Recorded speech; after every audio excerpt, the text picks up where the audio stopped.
இந்த சீரியலில் என்னோடய போர்ஷன்ஸ் மொத்தமாகவே முடிஞ்சிருச்சு அப்படின்னு சொல்லிட்டு இப்போது அதனுடைய ஹீரோயினே சொல்லியிருக்காங்க. யாருன்னு பார்த்துடலாம். அதாவது ஜீ தமிழில் லாஸ்ட் வீக் லான்ச் ஆன ஒரு புது சீரியல் தான் மௌனம் பேசியதே. 1:00 ஸ்லாட்டில் ரொம்பவே நல்லா போயிட்டுருக்கு அப்படின்னு தான் சொல்லணும். ஆக்சுவலி இதனுடைய ப்ரோமோ பார்க்கும்போதே நமக்கு கதை ஓரளவுக்கு புரிஞ்சிக்க முடிஞ்சுது. அதாவது ஹீரோ ஹீரோயின் ஸ்வாப் ஆக போகிறாங்க அப்படின்னு. ஏன்னா அந்த மாதிரி தான் ஒரு அசம்பாவித சம்பவம் நடக்குது. ஸோ அப்படியே மாறுற மாதிரி தான் காமிச்சிருந்தாங்க. அதே மாதிரி தான் கதையும் கொண்டு வந்துட்டுருக்காங்க. ரொம்பலாம் இழுக்காமல் டைரெக்டாக கதைக்குள்ளே போயிட்டாங்க. இல்லை ஜோவிட்டா, சத்யா, நைரா இவங்களாம் இருக்காங்களே. ஐரா பார்த்தோன்னா இதில் ஜனனி அப்படின்ற கதாபாத்திரத்தில் நடிச்சிட்ருக்காங்க. ஸோ இந்த விபத்தில் பார்த்தோன்னா ஜனனி மட்டும்தான் இறக்குற மாதிரி காமிச்சிருக்காங்க. சத்யா வந்து வில்லனாக மாறுவார் போல்.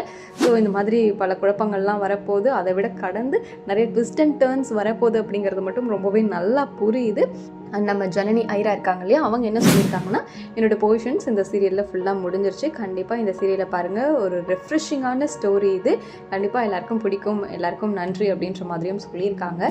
இந்த எபிசோட்ஸில் பார்க்கும்போதே ஸ்டார்டிங்லேயே ஒரு ஜோசியர் சொல்லியிருப்பார், இவங்க 2 பேரும் சேர்ந்து வாழ முடியாது அப்படின்ற மாதிரி. அதே மாதிரி தான் நடந்திருக்கு. ஸோ வெயிட் பண்ணி பார்க்கலாம் என்னெல்லாம் நடக்க போகுது அப்படின்னு. எஸ், நீங்கள் சொல்லுங்கள், மௌனம் பேசியதே சீரியல் நீங்கள் பார்க்குறீங்களா? உங்களுக்கு இதில் யாரை ரொம்ப பிடிச்சிருக்கு அப்படிங்கிறதெல்லாம்?